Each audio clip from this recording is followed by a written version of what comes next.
I love how you do the Shirodara like tap of oil. Well, because that's what it was when that's Shirodara when you're no, laying but under the oil. no, but when you do When you get waterboarded. yes, and you have the thing and they drop the water on your forehead. Can you do this one more time? They drop the water on your forehead. And they go drip, drip, drip, and every not to be confused with drip Erica Jane drip drop. drip, Suki says on Spotify, speaking of other comments, this podcast reminds me of parents arguing. Zach is so combative. I am. Getting hard to listen to at this point. But yet you keep listening. It's the Pop Report. So juicy. Are you feeling amazing today?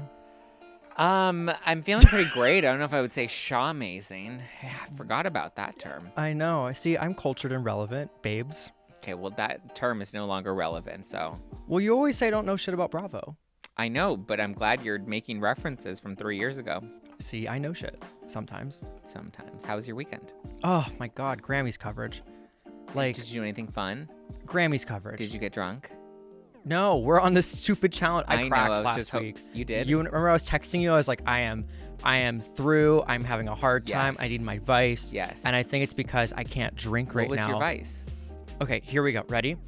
I'm failing at 75 hard right now because I cannot drink soda on the weekdays. Okay. I cannot sleep in late on the weekdays. Okay. Cannot drink at all. Okay. These are not things that you listed at the start of your 75 hard Yes, challenge. I did.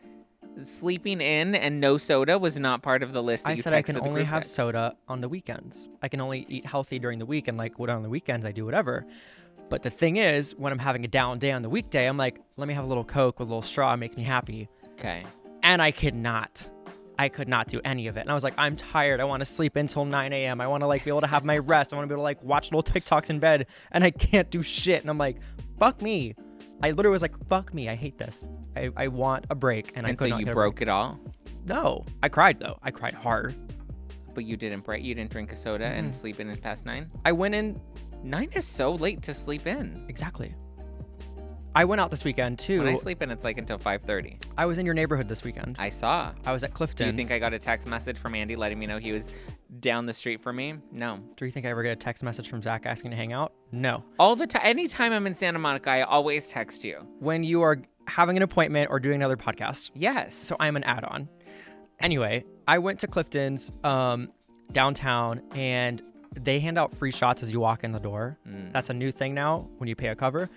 And our friend Josh was like, what if we just get a martini? And I'm like, no, like you cannot do that. I cannot do that. Bad influence. If I have one, I'll be like, I already did it once. I'll do it again. Might as well have 2. Might as well. And I was like, absolutely fucking not. We are not doing that. Yeah, once you break the seal, then it's like, well, might as well just keep going. Might as well just keep going. So that was me this weekend. What about you? I didn't do anything exciting this weekend. I was home. I don't think I did anything interesting at all this weekend. I stood home and I read Justin Baldoni's website about Blake Lively. That is a riveting time. Tell me more. Or tell me in a minute. Well, I feel like a lot happened this weekend and a lot didn't. So, first of all, welcome back to the Pop Report. Hi. If you love us, cool. If you don't. Then subscribe. Either way. New things, new reports, lots of stuff to get into. Also, Zach, your Instagram has been popping off lately about all sorts of things that we have to talk about today, including Grammys. A lot happened at the Grammys. We have new updates on A Simple Favor 2 and Diddy Hospitalized. So much. What do you want to start with in our hot headline? Should we just start with the Grammys? Get it over with? I mean, girl, Did you watch all the Grammys? Well, you had to. You covered it. I have to cover the Grammys for work. Yeah. I have to cover every award show coming up. So we have, in the next few weeks, every Sunday booked, like Super Bowl, SAG Awards, People's Choice, BAFTAs, Oscars. A girl is tired. But Grammys, I think, honestly, for it being rescheduled and my overall Andy score, I give it like an 8.5 out of 10. Okay. Why? It had some moments. Okay. It had a couple of things going on. It had decent musical numbers. The awareness for the LA fires, I think for it being rescheduled, I don't know how you can reschedule an event that big and get it together as they did. It didn't feel like something like out of the ordinary, that it was pushed. It was like a skeleton of itself. It still felt like a full functioning Grammys. Mm-hmm. Does that make sense? Mm-hmm. So I think it had weird moments like Bianca Sensory Mm-hmm. and Kanye West, which has made its round so much. Like, I saw Bianca Sensory on the carpet with Kanye and I go, oh, they're invited. And then I go, were they Why? invited? And then obviously Bianca reveals her little to nothing outfit. And everyone was just like, I don't understand. And you have to think of it too as a liability POV, where every publisher was like, let's post these photos of Kanye and Bianca. And it's like, we're just fully showing Everything. nudity. Yeah. And like, there's photos, videos. Do we push these out to Instagram? What are the repercussions? So everyone just kind of like froze. And you can see videos when she does reveal her nothing outfit. Everyone's like, okay, like turn, like show us. And they're like, we have to keep going. How do you interact with this? But it was such a weird moment. Like, Kanye just kind of stood there and was like, I know what's about to happen. This is a statement. Why was he there? Kanye was nominated. Oh. Yeah. For what? I will get to that in a minute. Okay. But Kanye was nominated, and what an idiot. Like, you finally get a nomination. You're finally, like, making your way back into Hollywood, which I know he's very anti-Hollywood right now, and that's fine. But, like, you finally get an opportunity to get back into the Grammys, and then you pull a stunt like this. And she just looks like a terrified little Bambi. Always. Yeah. So, basically, he got nominated for Best Rap Song and Best Rap Song Collaboration. What song? Bound to, and also had performed 4 or 5 Seconds with Rihanna and Paul McCartney. Interesting. And so like bound to falling in love. So you know her. Well, I know the original Bound to, but that's an old song. I'm like, what is this article quoting? Anyway, Bound to was like 10 years ago. 2015. I was like, what is it? I was like, what did I just read? Hold on.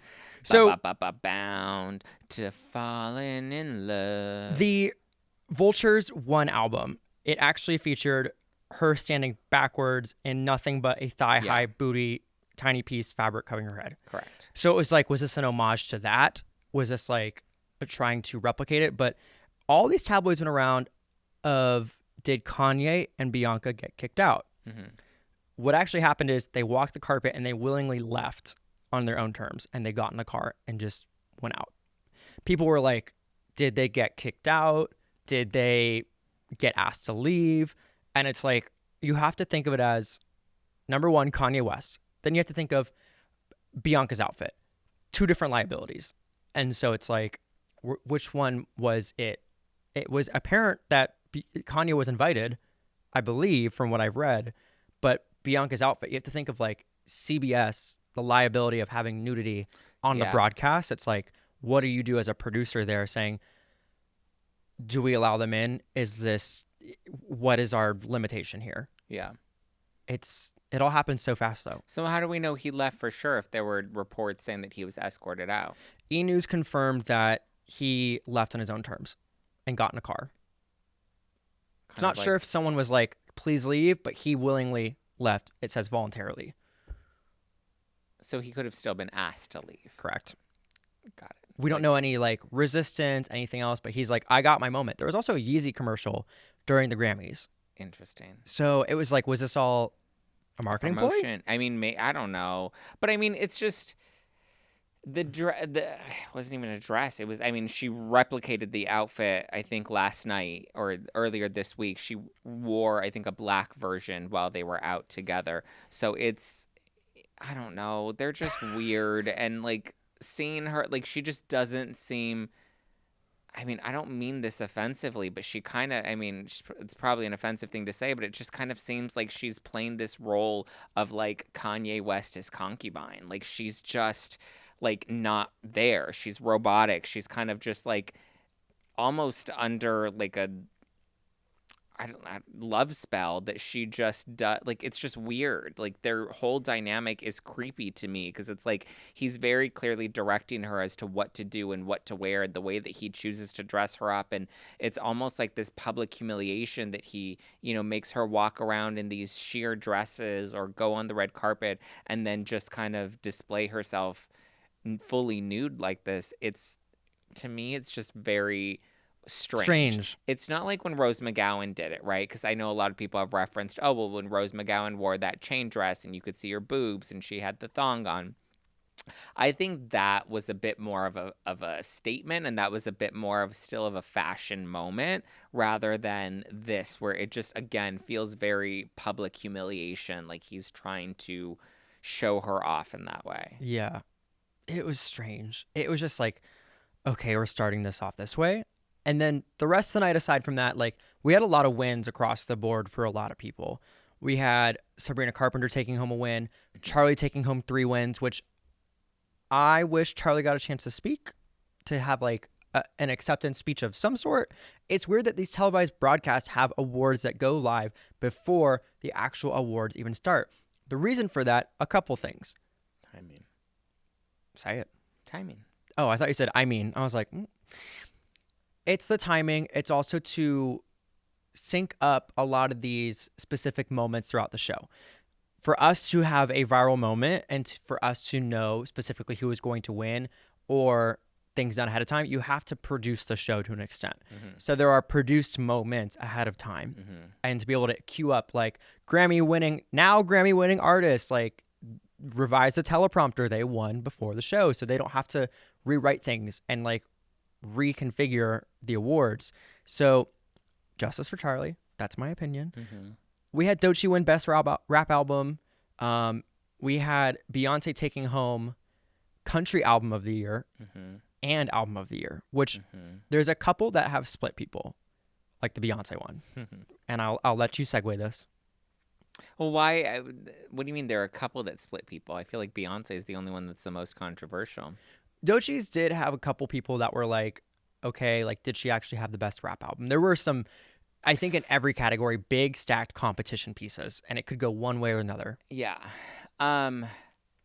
I mean, I don't know. These awards aren't real. They're all kind of rigged. It's all kind of like a Hollywood PR scheme. It's like Us Weekly's What's in My Bag, or Stars, They're Just Like Us, and they happen to be holding the coconut water. And it's like, oh, Jessica Alba really likes the Zico coconut water. And it's like, no, it's just like a planned paparazzi pic that was staged to do this Stars Just Like Us. So I don't believe any of these awards are actually genuine. Even John Rich, country artist John Rich, he tweeted about this. He posted in response to Beyonce. He said, folks are asking me how do music award shows work. Labels and publishers all have blocks of votes.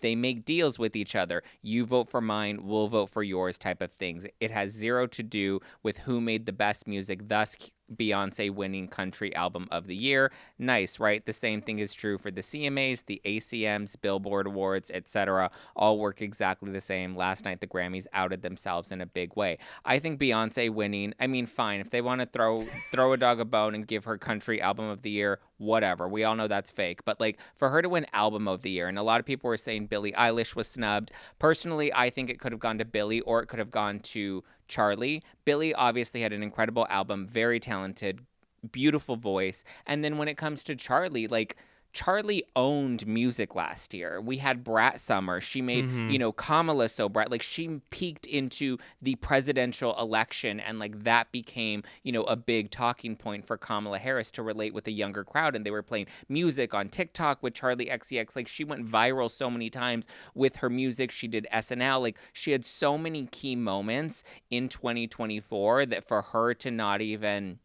it should have been, or even Sabrina Carpenter. I think she had a really breakout year last year. She had a lot of really, big pop culture moments that it could have gone to Billie. It could have gone to Charlie. At the very least, it should have gone to Sabrina. But Beyonce's Cowboy Carter was a flop of all of the options that were in that Album of the Year category, and it's obviously fake. We had Jay-Z go and rant about, come on, we had Jay-Z rant about how nobody ever picks Beyonce and she didn't win and she better get it and blah, blah, blah. And it's like, okay, let's give her the win before Jay-Z goes down with Diddy. Conspiracy theories. I said it. I think it's interesting because we have so many albums. Did you think that album was worthy of Album of the Year? I think she did really well for going into a new genre. And I think, I really enjoyed her speech. That was a very courtesy way of saying sure. I think everyone had their own moments, and it's hard to compare Sabrina versus Charlie. Like, they all are different genres, and they all stand out. I think Album of the Year is a dumb, Like, it's a really dumb award because there's all these different verticals and then you pin them against each other and there's different art that makes people happy in different ways. Like, we had so much fun listening to Sabrina Carpenter, but you can't compare that to my experience listening to Charlie. Like, I have different moments that live in my life. The things that I enjoyed watching for Cowboy Carter, I'm like, I liked watching the Netflix Halftime show. That was like, I think they each had their own moments, but I think overall it is a very dumb Album of the Year award. And it's like, it's just like we are just pitting people against each other. Well, that's every award show. But like, what is the benchmark that determines what is Album of the Year? Because if it's based off of talent, then talent would have gone to Billie Eilish. It's like, is it streams? Is it streams? And if it's streams, then it should have gone to Charlie or actually no. If it was streams, it should have gone to Taylor Swift's flop of an album, Tortured Poets. Oh my God, that was made right. my ears bleed every time we fucking play it. But like, if it's by streams, then Taylor Swift should have won. If it's by talent, then Billie Eilish should have won. If it's by popularity, then Charli XCX should have won. Like, Beyonce and Cowboy Carter did not hit any of those benchmarks. It did not have, the pop culture popularity. It didn't have the moments that Charlie had. The album, Jolene, what a terrible rendition of Jolene. My gosh, that was one of the worst renditions we've ever heard of Jolene. And I get it, people. Listen, that's no shade to Beyonce because she's very talented. She's an incredible performer. We've seen her perform at Kanye Jr. here. But no, Kanye preached for her with the Taylor Swift award. Remember when he took the BMA from Taylor Swift and said Beyonce deserved it? She is very talented. She's had a number of top hits. We have, Halo, Irreplaceable, Single Ladies, like all these, even Destiny's Child Days, Independent Woman, Survivor. Like, there are a number of songs, Crazy in Love, like so much Beyonce music that was, definitely at the height of Beyonce's career. But like, you can't tell me Lady Gaga deserved Album of the Year for that Harley Quinn flop. Like, if you would have given that to Lady Gaga, like, that would have also been a fix. I don't think that she genuinely deserved Album of the Year. I think it's also so... Okay, I'm not straight, so this is a different conversation. The Kendrick Lamar win, I don't love the song. But I love the song. I'm surprised they also were like... That's another industry plant. That's another Grammy rig, right? That's the music industry saying, we side with Kendrick Lamar in this beef with Drake. It was weird, in my opinion, for it being Song of the Year. It had a huge moment, but I'm like, do you see all of the other songs that had a bigger impact? I think, like, one of Charlie's songs definitely could have been the Song of the Year, or one of Sabrina's songs. Like, Espresso? Like, that was such a cultural, like, TikTok meme, TikTok this, in person that, and like, I don't know. And why didn't Guess win? Hey, Billy, you there? I don't think that was the Song of the Year. No, not for duo, because they gave Beyonce duo with Miley Cyrus. And let's be honest, nobody fucking can sing that to, what is it, Most Wanted? To Most Wanted? Is that what it's called? Mm-hmm. Yeah, nobody really knows that song. I didn't even know that they collabed until I saw that they won for that shit. It was a silent sleeper. A silent sleeper should not win Best Duo. People are like, it's a hidden gem. Okay, great. Keep it hidden, but it didn't win Song or Duo of the Year. It's interesting because you look at Charlie's discography of this past album, and she had all of these artists come jump on the songs that were originally just her. Mm-hmm. And so it's like, I think that deserves its own craft and to be acknowledged with like its Album of the Year. No, I wouldn't say even Album of the Year. I think it should have gotten Album of the Year, yes. But I think, like, Best Collaboration, she should have nailed something from that. Yeah, and so all of her collaborations really hit it out of the park. We also got a random moment from Lady Gaga for the Grammys.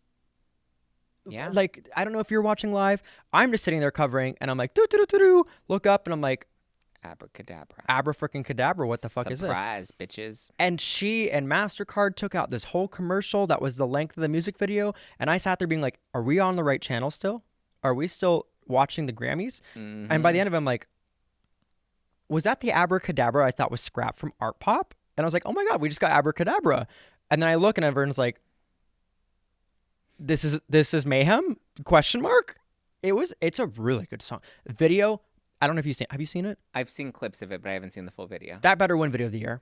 Whatever is happening next. No, it won't. It'll go to fucking Beyonce. But like, no, I will say if Lady Gaga can come back from Harley Quinn and Chromatica and all the bullshit music that she's put out recently, and she can come out with Abracadabra, then there is faith. We can save Beyonce. And we can save the Pokemon who are misrepresented in media by putting out songs named after them by Lady Gaga. Mm-hmm. Yeah. So I thought Abracadabra, Great. amazing. I Banger. want to rip my hair out. I want to like go slam against the wall. Like I want to have a tantrum. Beautifully done, artistic. I think that was also a great moment to take out an ad. And just the speeches also we got from the Grammys. A lot of things like overall I was like, what are we watching? What, like, this is great. But that's our segue into our music news is Lady Gaga's new Lady single, which Gaga. I think she should have led with that. What? Beyonce? I mean, you think Lady Gaga should have led with what? I think on her new album Is that not what she's leading with? No, she led with Disease. Disease was her single. And that was from her new. I thought that was like a one-off. So No? let's break this down. Okay. So there is a producer named Circuit who's actually working on Lady Gaga's new album. Mm-hmm. And Circuit has done a lot of remixes. He did the Blow remix for Kesha. Got it. Along with these other artists that are actually working on the new album. Like, these producers also worked on like 360 for Charlie XCX. The credits that some of these producers have, like Andrew Watt, like a huge amount of accolades. So I think this song was like nailed in, very well done. And people made memes saying, if we got Gaga making like edgy Catholic culture, then like it's a bop. And I was like, I don't kind of disagree with this. No, I agree. The song is about taking control and going forward on a challenge of life. And so I was like, what a nice metaphor. But again, I think the music video, the artistry to go from, again, Harlequin to this and the dance, the technique and the surprise, the marketing of it. We got like some snippets on social media this past few weeks of Abracadabra, and people were like, is that the leaked demo that like didn't happen from Art Pop? Like, what is this rumbling? Are we finally getting Abracadabra?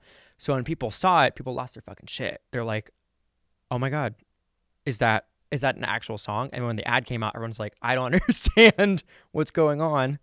So when does the album drop? March 7th. March 7th. Oh, that's when Blake Lively's returning to our TV screens. Really? Yeah, March 7th. She's going to be at, her groundbreaking sequel to A Simple Favor returns March 7th at South by Southwest. Ugh. What a segue. So tell us, Zack. Mm-hmm. A Simple Favor 2 called A Simpler Favor. No, it's called Another Simple Favor. And it was announced that it is going to be premiering at South by Southwest on March 7th. And then I believe May 1st is when it drops on Amazon Prime so that we could all stream it from our phones. Because I know we're all just sitting on the edge of our seats waiting for A Simpler Favor. A Simpler Favor. It's called Another Simple Favor. Yeah. Simpler Favor is my... You trip me up. No one asked for a sequel for A Simple Favor. I kind of did for a hot second, but there was no like, this movie, collectively from what I saw, people were like, I'm not that impressed, but I'm impressed. Yeah. It's not a bad movie. It's one of my top favorites because I think Really? Blake Lively played into that character really well, but I was like, is this really her just in real life? But the feud behind the scenes with Anna Kendrick and Blake Lively, we have not really gotten into anything that scratches the surface. All we know is they personality-wise did not work well together. To look at this new edition of A Simple Favor, you have to look at a couple things. Somehow the two put their personalities, Anna Kendrick and Blake Lively, aside to do this together. It was rumored that this was shelved, and Paul Feig said, nope, it's coming out, and it's now headlining South by Southwest. So to pull this out, now everyone's like, we're back in, we're locked, and we want to know, is Blake Lively going to be there at South by Southwest?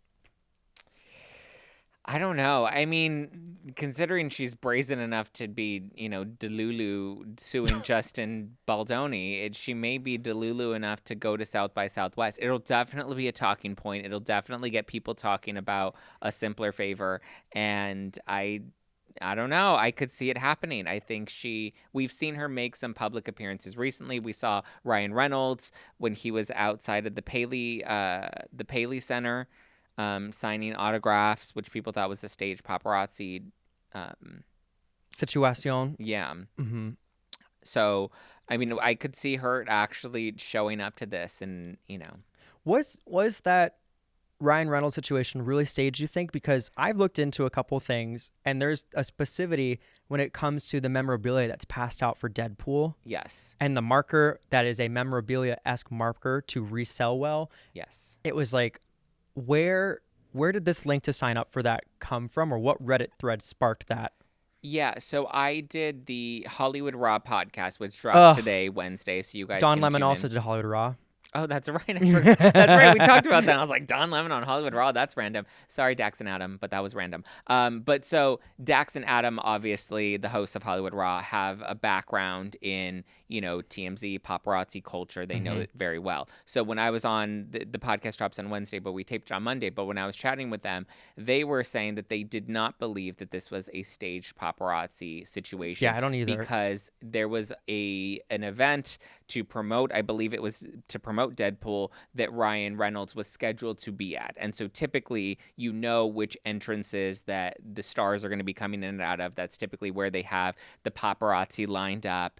And so even though, yes, people have the same memorabilia and they're on those boards, it's very standard of, all of these are professional. I believe Adam called them professional fans. Yes. Where they're not like just, like fans that'll follow Ryan everywhere, but they're professional fans that sell this memorabilia, as you're saying. And that's where you don't get the questions, too. No one's like, what's the movie? They're like, I want to get this signed and make money off this print. And so the point that I made on the podcast was that we probably wouldn't typically see Ryan Reynolds stopping and signing all of these things because we have seen celebs on TikTok that, have these gates where all the people are waiting to get some memorabilia signed. And you'll see when celebrities will stop if they notice that the paparazzi or the fan has like a clear film over whatever the poster or image is. And that's typically so that they can just get their signature. And then once it's on the clear film, they can then replicate that and print it on other stuff. So celebs have become very savvy to this. Whereas, what we've seen of Ryan Reynolds out in the public when there are fans and paparazzi, he's not the most friendly or approachable person. So to see him stop and signing and talking to everybody, I think was his attempt at trying to come across a bit more likable and he's giving people some attention because he knows cameras are on him, and especially right now everybody wants to follow what he's doing. So and I make some money. So I don't think that it was staged necessarily, because there was an event that was already happening there that Ryan Reynolds was scheduled to be at on stage. So they knew he was going to be there. I don't think it was staged, but I don't think he would have typically stopped to sign all the autographs had there not been this big scandal. Damn. What a time. But so, we have a simple favor, too. Another simple favor. Anna Kendrick, Blake Lively reuniting on the small screen. It will not be a theatrical release. It's going to be a straight to streaming. Straight to streaming. Prime. Is it a watch or is it a skip? I think I'm going to watch it. I know a lot of people are like, I'm not watching this, or I'm only watching for Anna Kendrick. Listen, Blake may be a bitch, but I'm going to watch. I want to see A Simple Favor too. I liked the first Simple Favor and I'm captivated by all of it. As you should be. So I'm going to watch it. Are you going to watch it? Yeah, I'm going to watch. I like the first one. You know what else I'm really excited to watch? Oh, say it, girl. Final Destination. Did you watch the trailer for this new? Yes. Well, I mean, it wasn't even a real. It was like such. It was like a scene. It was like a teaser. They gave us just the head, and then they said, "Nope, sorry, no more." No, they gave you a full nose ring. It seems like. Oof. Yeah, it's kind of gory. Bloodlines, right? Is what it's called. So this is basically, we have a friend who actually got to see this, and so he was like, "Look, before this came out, there was obviously a lot still to be worked in, but he's like, it was really good from what we saw, and this basically." From what we know on our sources, is it's not about something of people like a fresh cast. It's about a family or someone surviving that they shouldn't have. That's why it's called Bloodlines, because it runs down the family of this person was supposed to die. Now everyone in the family is going to die. I think it's a great twist. I think we've seen a lot of these different films and installations of sequels, prequels, whatever. But it's nice when we get a 5, 6, or 7 installment that goes a completely different direction. Like Scream has done this. I think, I'm interested. Yep, May 16th is when it drops. I'm excited. I want to see this in theaters. I want to see this in IMAX. I love Final Destination. When it comes to horror films, I mean, I don't like the weird demented shit, but I like Scream. I like Final Destination. Final Destination is probably my favorite. Yeah.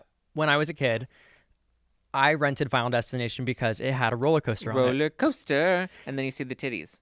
I was not old enough to watch it. And of course, the time my dad comes into the room while I'm watching is when the girls are in the tanning bed. Mm-hmm. And he's like, "What are you watching?" He should have damn known, though. Like, I was gay at that point because I was like, "Move. I want to go back to the roller coaster. I want to go back to the dying." And I was like, not the tanning beds, not the boobs. So my first experience with Final Destination was a little different than everybody else's. Dad watched for the last quarter. Well, yeah, he saw boobs. He was Dad's like, let me watch more of this. Ugh. So I'm excited for this new installation. I know. 1 was good. 2 was good. 3 was fine. That was the roller coaster. 1 was 3. 4 yes. was garbage. 5 was better. What was 4? 4 was the race car one, right? Oh, I can never watch the back of a log truck again. Like, I can never drive behind a truck. I know. I remember one time there was, I guess, on the freeway, a log like fell off the truck and like crashed into somebody's car, and everyone's like, "Oh my God, Final Destination!" Because everybody remembers the log falling off in the second film, Final Destination 2, and killing everybody. So it's. When I was a kid, we also had a very scary near-death Final Destination moment. Oh, you cheated death. Yeah, and it's kind of haunted me since, but when it happened, it was before Final Destination really came out and became a thing. But we were behind a semi-truck, and a board from the back of the bumper came off, and it hit our windshield, and it went and impaled half of it in and half of it outside of the car. And so if it had like come in the car, like it would have been right at my brother and I. Oh my God. And I remember a police officer came from down the bridge and was just like, "I saw that. Is anybody like injured?" And I just remember we pulled off some tiny shards of glass, and that was it. Oof. But as a kid, you're like, "Okay, I'm in the back of a police car. This is cool." But I was like, "Wait, we almost died." We almost died. So in our last few stories, we have a few things to get into. Yes, we do. We have a Diddy update and we have a Baldoni update. These have both been going on for way too long. Yeah, well, actually, I was on Court TV this morning. Oh, not your Court TV Yet appearances. again. Oh my God, I have to wake up so early. Well, I have You to already do. I know, but I wake up at 3:45 because I have to be camera ready by 5 a.m. to tape Court TV because it's live on the East Coast at 8 a.m. So I have to be camera ready, set, locked, and loaded by 5 a.m. So instead of waking up at 4:15, I have to wake up at 3:45. So what were you on Court TV for? To talk about Blake and Baldoni, to talk about A$AP Rocky, because that trial has gotten a little wild, and then to also talk about Diddy. Welcome to your legal update. It sounds like we're getting into the all-thing prosecution. Maybe I'll go to law school. Could you see me realistically going to law school? Stop I would it, actually Kim. love that. Stop it, Kim. I would listen. People I would are dying, and you want to go to law school? Why not? Go off. Then I'll go and shake Ivanka's hand and save people from prison like Kim did. What's your take on Diddy? these? I was gonna say hit with Diddy first, I guess. There's not much to update on Diddy other than something happened to his knee. I don't know. Maybe he's been spending too much time on his knees in prison, but praying a lot. But he was hospitalized to get an MRI on his knee, but they want to, maintain his privacy, so they haven't revealed why he was, getting checked out exactly. I hope someone busted him up in prison. That's what I hope. I mean, the back of his throat, probably. He hurt his knees. What else can you be Have doing you hurting your tried knees? This one? He's not doing that in prison. He's not thinking about Sabrina Carpenter, and she's not thinking about him. What do you I'm do in sure- prison that hurt your knees? I'm sure he went to commissary. That's what it's called? The coffee shop? The store in prison. There's a store in prison? They have like a CVS. Isn't it called commissary? Girl, Jack, can you're we looking, fact check that? You're looking for support. What is the store in prison called? It's called CVS Pharmacy. Commissary, right? Anyways, you think he went there or what? Commissary in prison. I love you. And he got his baby oil, and he was living his life. Are we being serious? He got baby oil in prison? I can't tell I'm if sure you're they being have. serious. Yes, look at a prison commissary is a store inside of a correctional facility where inmates can buy items like food, clothing, and hygiene products. With what money?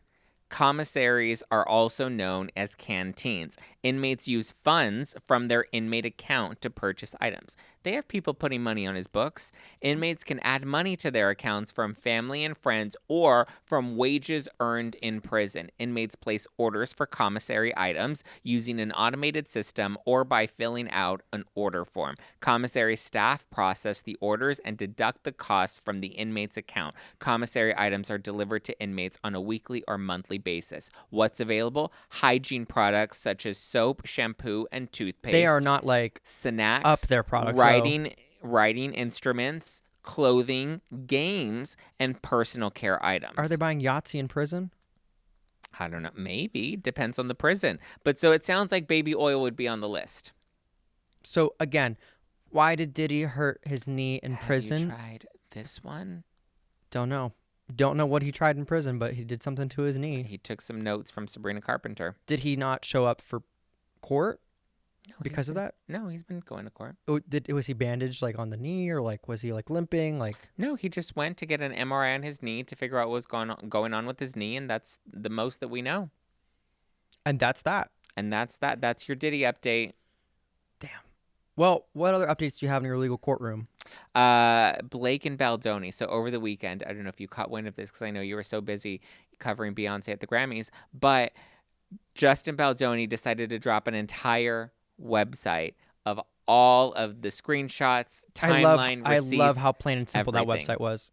Just 2 buttons. Very clear. You can either get the amended New York Times filing, because now he appears to have discovered new evidence that supports his theory that the New York Times colluded with Blake Lively to take him down in their alleged smear campaign. And it was actually due to, I guess, this woman named Gouge on TikTok. Okay. I guess she did some internet sleuthing, and she found out that the metadata in the media that actually maybe you can enlighten us on this. Great. Love. So in the New York Times article, yes, the images and the video. Mm-hmm. Now, you know that when you upload multimedia to the server on a publisher's website, WordPress, Drupal. WordPress, whatever it is, when you upload it, it typically has the date stored of when that media was uploaded to the server. Correct. So what she noticed was, I guess when they uploaded like the main image and a photo that was used in the article of Justin Baldoni, when you isolate that image and open it up as its own file in a separate tab, that it shows the whole URL up top shows the date that it was uploaded to the media library. Yes. Oh, that's shady. Yes. And so she pulls it from the images, and then there was a video that shows that this article had been worked on for quite some time prior to Blake Lively filing. And so the report is that she filed her CRD complaint on December 20th, which was the day before the article was published on December 21st. However, the media, the images and the video show, I believe it was like December 16th, December 18th, and then I think there was even an item that dated back to the end of October. So to verify that, that's actually correct. So when we upload something on a CMS, a different solution that you have for a website, correct, everything can have metadata. It can have as much to captions, it can have photo credits, it can have a detailing of whatever this photo is about and what data was downloaded from, a Shutterstock, a Getty, wherever it is. Unless you take a screenshot of this asset, you will completely erase, because that screenshot is a new piece of media. So people can't really trace screenshots of a piece of media as much. It is still words are hard, time-stamped as a new piece of content. When you do upload something to a CMS, a content management system, each asset has a link. And so when you've had takedown notices, when you've had court seatings, you'll have a link and they'll say, here's your link in your WordPress. Take this down. And this is publicly available. Mm-hmm. You have to log into the WordPress to see that. And so that's a big fumble. So those dates are there. And so that's why he amended his complaint against the New York Times, because he apparently, because we don't have official confirmation of the exact date that she filed the CRD complaint, aside from what's been reported. And they've reported that she filed this on December 20th. Now, however, we can't access the actual filing because in California, those filings are confidential, which is why Justin Baldoni, not in Trump's America, she leaked it to No, you can't. Those filings are completely confidential unless, as the theory that Baldoni has, she provided this to the New York Times and leaked it to them. All I'm saying is you can declassify something, you can unconfidential Sure. something in Trump's America. Sure. Well, Trump's America began on January 20th, and this happened in December. Or actually, it seemed to date back to October. But so that's why, and then a lot of people are also questioning, well, then why did the New York Times wait until the evening or the night? It was 10 p.m. the night of the 20th that they decided to reach out to Justin Baldoni for comment. Mm-hmm. You're also in the media, so you can also confirm or deny We're all in queer media. how much time they give people to comment on stories. I commented on the New York Times piece, and at first I was like, shame on me for saying something, like shame on me for like putting my opinion out there. But I was like, because you were Team Blake. You were Team Blake. I was sitting here being like on the comment section on Instagram saying, this feels like a lot is left out on this expose. And I was like, you said that they rescinded his award and you were in favor of rescinding his award. Girl, don't. That was on Threads. I saw it. What? You posted on Threads that there was the right decision for them to remove his award. You were totally Team Blake. You can't rewrite history now. I think we were all Team Blake for a hot second in the beginning. I was not. I want the record to reflect. I was never Team Blake. I sensed the red flags right out the gate. And I'm surprised more people that work in queer media did not sense these red flags. So after that post on Threads, I now recall what you're saying. I sat and I was like, let me actually read about this a little bit. Because I was like, ooh, I don't know much about this man. Mm-hmm. After I sat through things, before this New York Times piece came out, I was like, a lot of information is missing. A lot of actual facts are missing. This is a he said, she said. Mm-hmm. And so when the New York Times piece was out, I commented on the piece and I said, this feels skewed. Mm-hmm. And this feels like very Team Blake planting this in here because we didn't have any. I said specifically, where is the evidence? Mm-hmm. We don't have evidence. And so I put that out and I got piled on a bit. Yeah. And so they're like, these are people who worked on the Harvey Weinstein case. These are people who worked on all these things. They are people that worked on the Harvey Weinstein case because Leslie Sloan, who currently represents Blake Lively and Ryan Reynolds, previously represented Harvey Weinstein and defended him amid his scandal. So yes, they were people that worked on the Harvey Weinstein case. So I was piled on and I was like, we don't have evidence aside from these limited screenshots. Yeah. And so that's why I was like sitting here being like, as someone who works in queer media, I was like, there's just shit missing in here that I can't favorably say this is accurately done and depicts both sides. Yeah, because the two biggest accusations that she made against Baldoni that was reported by the New York Times was one, the harassment, which we had no evidence of, and two, was the alleged smear campaign. And to me, what stood out to it was she was claiming that he spearheaded this smear campaign against her, but what I remembered was it was the reporter with the baby bump comment who was like, congrats on your little bump, and Blake Lively sarcastically responded, congrats on your little bump. That was like the big catalyst that got the internet to turn on her, and then it was her promoting her alcohol, her hair care line, her wear your florals, grab your friends comments. And as I said, this is all stuff that she necessarily did to herself. Yeah. And I think the biggest thing I sat with at the time, and now we're in a very different place with it, but I said, look, like, we don't have a proof of funds exchange that a smear campaign transaction happened. So I was like, I think I commented saying, where is the proof that they enacted this? Like, where are the people who are paid to post about this or paid to plant things? They had it ready. That's still shitty that someone has to go to that length to feel like I need to defend myself. Yeah. Or to even say we're proposing this as a team. Not a great situation. But like, there was no, here's $100,000 wire transfer to make this happen. To Jed, who then did because there were a lot of allegations about like astroturfing. And I was like, well, even if, let's say that was true. Let's say they did astroturf and flood, engagements on TikTok to bolster certain videos or whatever. Even if that were the case, they would need to be able to prove that by saying, this was the money that was paid to Jed. Here's the contract that was signed. He did astroturfing on these posts, and here's the metadata or the info that can prove that these accounts that commented these things on these videos that were spearheaded by this guy Jed that was hired to do this alleged astroturfing. I was like, we would need all of these pieces in order to be able to prove that. Outside of that, this would just be an unproven theory. And so far, that's what we found, is that her theories have yet to be proven. That's so much. It's just... And so now we have Justin Baldoni that's published the entire timeline from when he first started talking to Colleen Hoover to current day where this lawsuit is ongoing. People have been reading it. The text messages are really juicy. I mean, we have script excerpts. We have all these text messages. We have emails. Come on, Heather Gay. We have text messages from Ryan Reynolds that have now been entered into, this timeline that he's put together. And then we had our first official pretrial court hearing that happened on Monday. And so in that, it appears Blake Lively's not doing too hot in court because the three things that she wanted going into this pretrial hearing: one, she wanted the case dismissed against her, Justin Baldoni's lawsuit against her. She wanted that dismissed. That did not happen. Two, she wanted to put a gag order on Justin Baldoni and his legal team. That did not happen. And three, she wanted to prevent Brian Friedman, who's Justin Baldoni's attorney, from deposing her. That did not happen. The deposition is not happening now, but the deposition will be happening at some point in the future. The judge said she doesn't get to say who deposes her and who does not. Well, I will read some Spotify comments from our last episode. Oh, great. Danielle says, court begins at 9 a.m., gag order denied at 9:15, website goes live at 9:16. Clap, clap emoji. The website was live before the court hearing, though.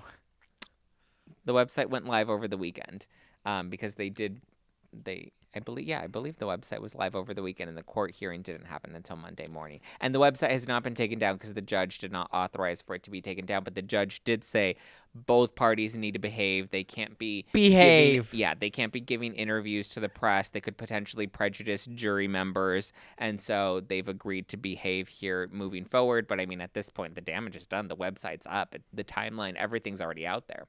But they also claim, Baldoni's attorneys also claim that they have a lot more evidence, and apparently they have recordings that they say are very damning. And they say that this is going to be like waterboarding, where every piece of new evidence that's going to drop is going to feel like another drop. You know, the water where the water drops on you, and then the longer you sit there and the more drops come, the more painful they get because it's like a torture tactic. Well, he compared the upcoming release of evidence that they have to be pretty damning against WME, against Stephanie Jones of Jones Work PR, who's the PR firm that's working with them on this. I love how you do the Shirodara tap of oil. Well, because that's what it was when that's Shirodara. No, when you're laying under the oil. No, but when you get waterboarded. Yes, and you have the thing, and they drop the water on your forehead. Can you do this one more time? They drop the water on your forehead. And they go drip, drip, drip, and not to be confused with Erica Jane drip drop. Suki says on Spotify, speaking of other comments, this podcast reminds me of parents arguing. Zack is so combative. I am. Getting hard to listen to at this point. But yet you keep listening. Yeah, a lot. And I'm just like, I think there's going to be an anniversary of the 1 year, just like Charlie XCX had the 1 year of Brat. We're going to have the 1 year anniversary of when they started It Ends With Us. It's also been reported that, he's not wanting to go on to It Starts With Us. And there was a quote he said, "It seems like Blake Lively's ready to direct." Yeah. And that was him saying, let's play nice. He was trying to play nice, and then she sent him to the basement.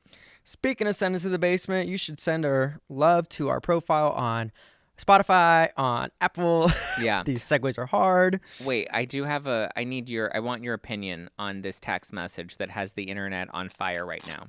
Oh, God. I thought we were done with this story. No, because everyone's kind of people are pretty split by it, but I think the only people that are split are delusional. So there's this text message that Blake Lively sent to Justin Baldoni. Have you heard this text message yet? I think you talked about it as we started this podcast, so yes. Yes. She says, "I can send you my pass at the roof or just read with you when we get together next week. Let me know what you prefer. Smiley face. If you knew me in person longer, you'd have a sense of how flirty and yummy the ball busting would play. What? It's my love language. Spicy and playfully bold, never with teeth." And him serving it back to her is just as important. You don't usually see both the man and the woman with such agency and humor. Agency? Anyway, I can act it out for you next week to make sure it comes through, or I can send it now. Let me know what you prefer. Pass. I'm done. XX. I'm done with this podcast. No more. What is your response? I mean, people are like, she's talking about her character, but she literally says, if you knew me in person longer, you'd have a sense of how flirty and yummy the ball busting would play. It's my love language. This hurts. I want everything retracted and redacted She from the said, internet. I can act it out for you next week to make sure it comes through, or I can send it now. I'd like a formal statement to understand How what would you happened. feel? How would you feel if you came across this text message that your boyfriend sent to somebody else? There'd be a very interesting that's not conversation. a platonic text. Like, that's a very suggested. I mean, never with teeth. I'm uncomfortable. Can we end the podcast? Never with teeth is very suggestive. It's more than suggestive. It's on the nose. Well, that's all the time we have for the Pop Report. Do you use teeth? No, you're never supposed to use teeth. Exactly. So never bring it up. Listen, subscribe, leave a review on Apple Podcasts. Here, look, we have one from Steph Brow. Steph Brow says, great listen. Who is Zack? Love the show. Thank you, Andy. Wait, pull back. Who is Zack? Yeah, she said, who is Zack? Love the show. Thank you, Andy, for keeping it fun and interesting. Who is Zack? Who uses teeth? Zack? Nobody knows. Wow. Well, obviously, for more Pop Report, more things that don't use teeth, find us everywhere. And I'm going to recover from this episode. We'll see you real soon. Okay, bye. Well, oh my God, you made it this far in the episode. First of all, thank you so much. Second of all, subscribe. Yeah. What are you waiting for? Hit the subscribe button, hit the like button. Wherever you are, just do the damn thing. Yeah, I don't care if you're on the bus, if you're on a Tinder date. Just hit the subscribe button right now. Show us some love. That way the next episode is fresh in your inbox. And we'll see you soon.